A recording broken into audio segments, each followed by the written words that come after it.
Assalamu alaikum wa rahmatullahi wa barakatuh. After praising Allah subhanahu wa ta'ala, sending peace upon His Prophet Muhammad sallallahu alayhi wa sallam, Shaykh is welcoming everyone to this new episode, the second episode of our Fatwa nights on the 9th of Ramadan.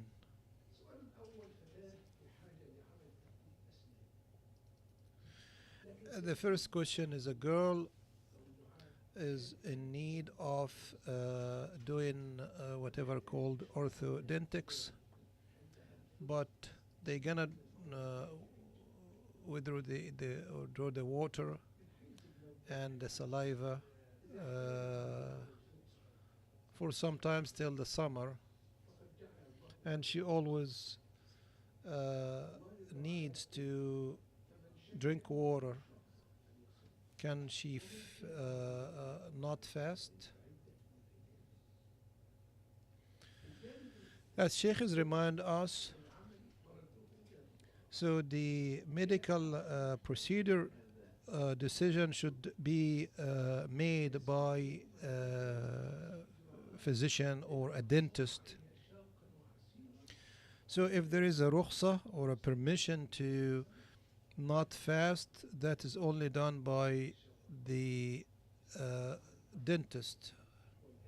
As we know from the ayah of Siyam, whoever witness that month, he should fast, but the patient or the one who's sick or is in trouble, he can actually make up that later. So she has to go back and check with the physician or the dentist and talk to him about that. And whatever is good, she would actually, good for her, I mean, she should follow that. A man has a car insurance. He was told, pay for your house as well, or do like insurance for your house as well. We're gonna give you like some discount on your car, almost like 20%. Is that acceptable? As Sheikh says, all the insurance that all these insurance companies they experience or they work with is like a bad contract, not halal, because it has some kind of riba. So we can just allow whatever like social or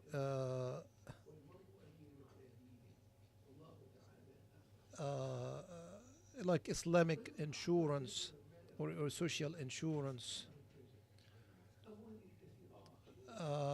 Yeah, but if you are, if it's mandated by the bylaws or the policies in the country or the place where you live, yeah, go for it until you have this or until they secure that Islamic,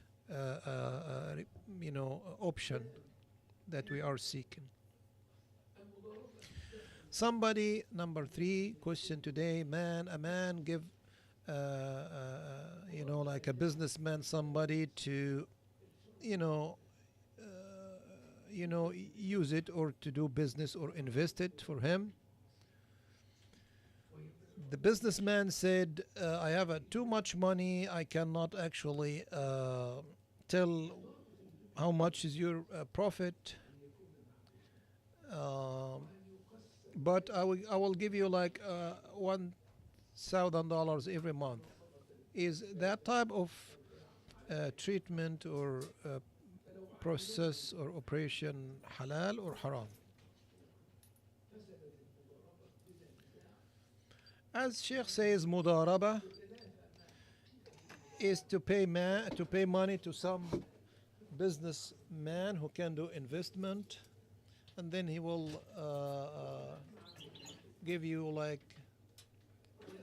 for a portion or a part of the profit. It's a permissible form of investment according to the Muslim scholars.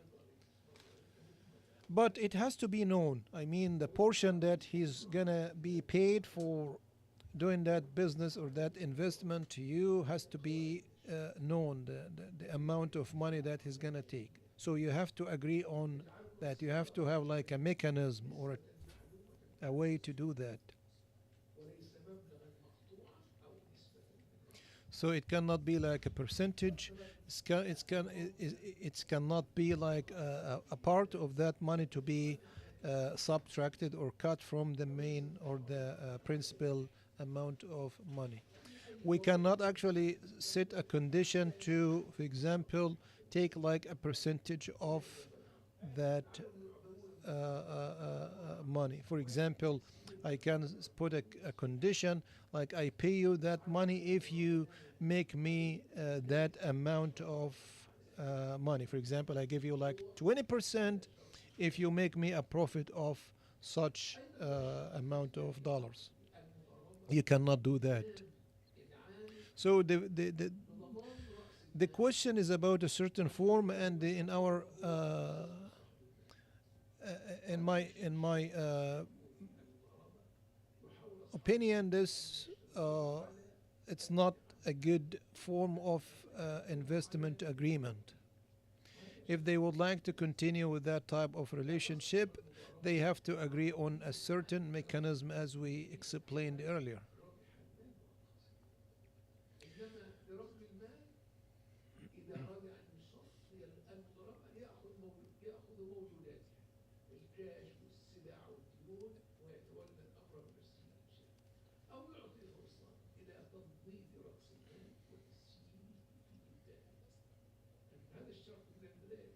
Again, this condition they started with is a is not a healthy, is not a good condition, and they have to actually redo that kind of work.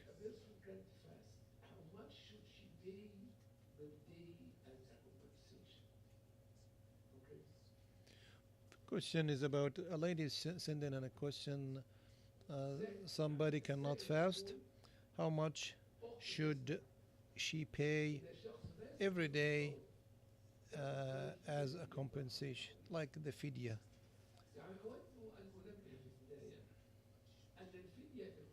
So let's, Sheikh says in the beginning, let's agree on that fidya or that compensation should be for the people, should only for the people who are like have sickness that has no cure, for example.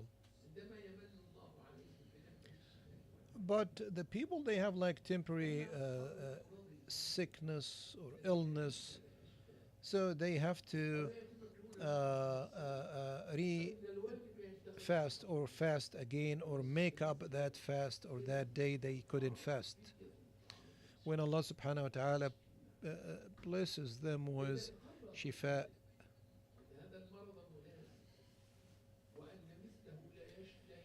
So in the case that this sickness or that illness has no cure, so in this case only there is a fidya.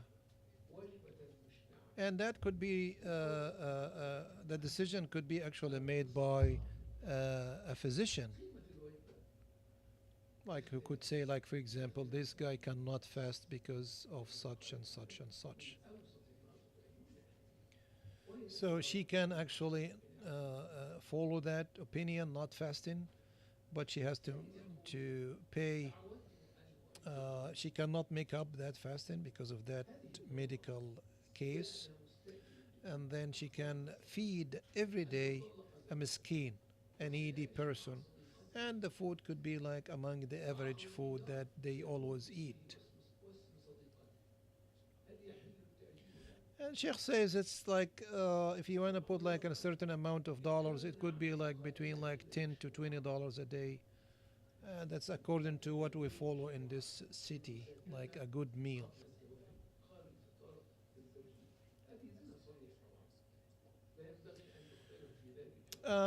Somebody he's coming to rent our place, but he lives with his girlfriend. The lease contract is gonna be on his name and the name of his girlfriend. Can we do that for them? As Sheikh says, That kind of relationship is, I mean, the boy and girl, it's like haram.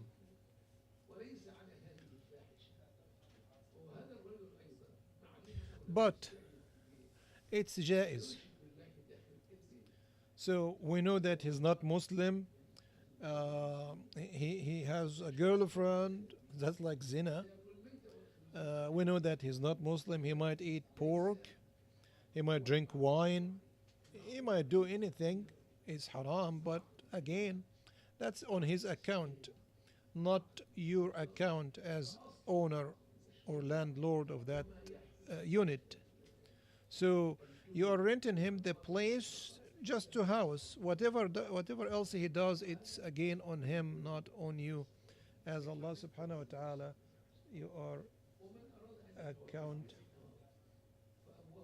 So everybody is on his.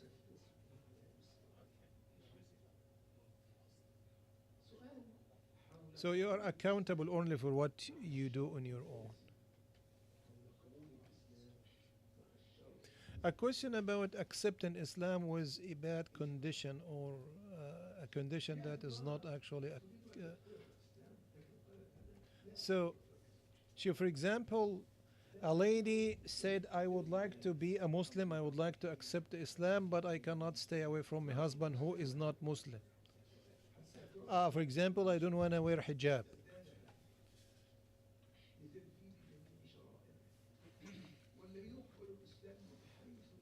So would we accept her Islam with that type of condition?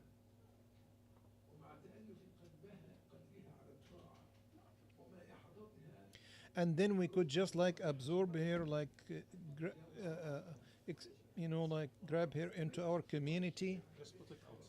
So the people.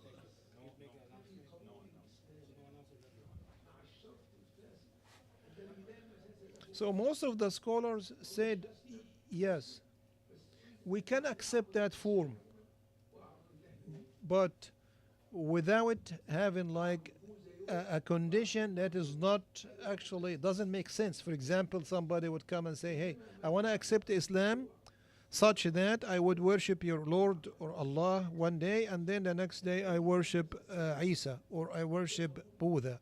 That's actually cannot be acceptable. But for a case like she wanna become a Muslim, accepting Islam, uh, but staying with her husband who is not Muslim, yes, we can accept that for some time until, for example, she was able or she's able to convince her husband to accept Islam, and that would be like a good Muslim family.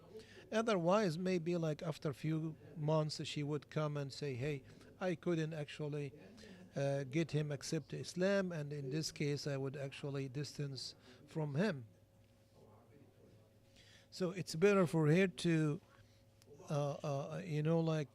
die as a Muslim rather than dying as a disbeliever.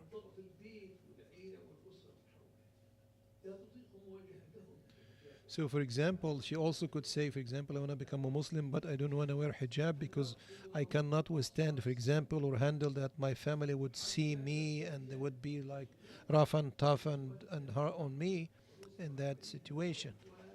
So, we have to be patient. We have to actually accept that form until she becomes like strong Muslim.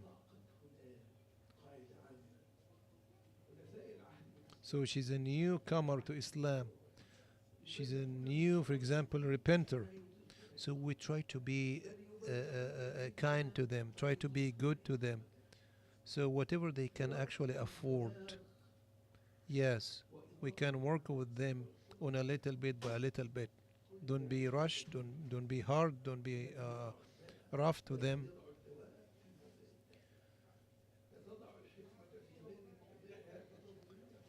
So the wisdom should be put in its right position. Just like the physician when he gives you the right medication for that certain illness or sickness. or disease. وإرشادهم لبعض الحلول والمخارج والمرجو أن يحملهم إسلامهم على تدارك هذا النقص. حافظ ابن حجر يقول: Al-Hafiz ibn Hajar al-Asqalani said, يصح الإسلام على الشخص Islam is sahih or, ويلزم شرائع or الإسلام right, ولا يخفى أن هذا في من يراد تأليسه على الإسلام من غير المسلمين. again the idea is just to accept that. Another question, I slept after Fajr prayer, and then when I woke up I was just coughing hard. So my throat was a little bit, like uh, I feel like there is an acid in it coming from the stomach or so. But again, I continue coughing the whole day and swollen that.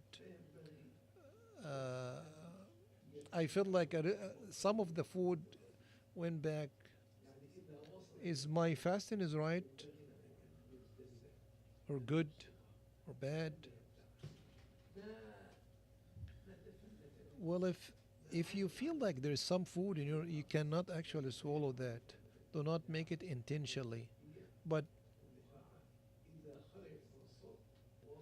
if it came out from the chest and went to that mouth or that throat, again, do not swallow it back, and try to just like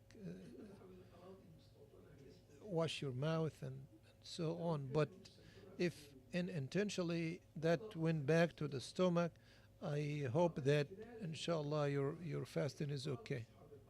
Again, do not intend to do that.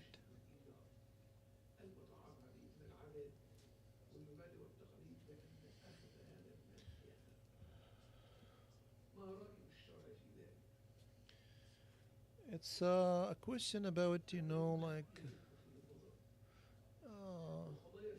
somebody I think who lives under the occupation in Palestine for more than 40 years. They built like like settlements on it, and whoever lives on that now are like not Arabs. They have full control on that land. We have no way to get our land back.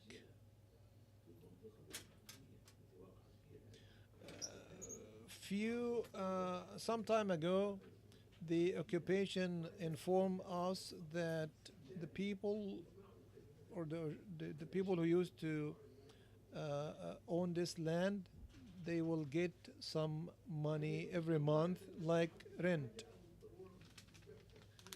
Is it okay to take that money, or it's gonna be betraying? What is the opinion of Shara on that? Sheikh says, well, this question is a very local question. The scholars of this land or that area under occupation, they have all the information, they have all the issues about all the concerns about such questions, and we don't know too much about what's going on there. So we would like to leave that question to the people of that land.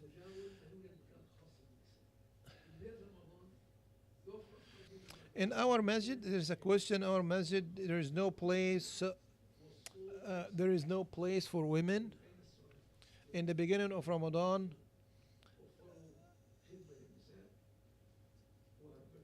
so they,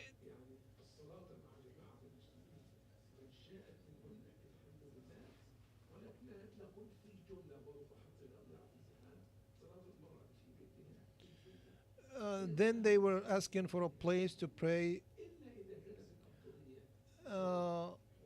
They were able to secure a nice small place for women It has like a microphone and some speakers. أما إن قارنا بين صلاة وصلاة مجردة فقط And actually, next door, there is like a place. They rented that place. Is that so? As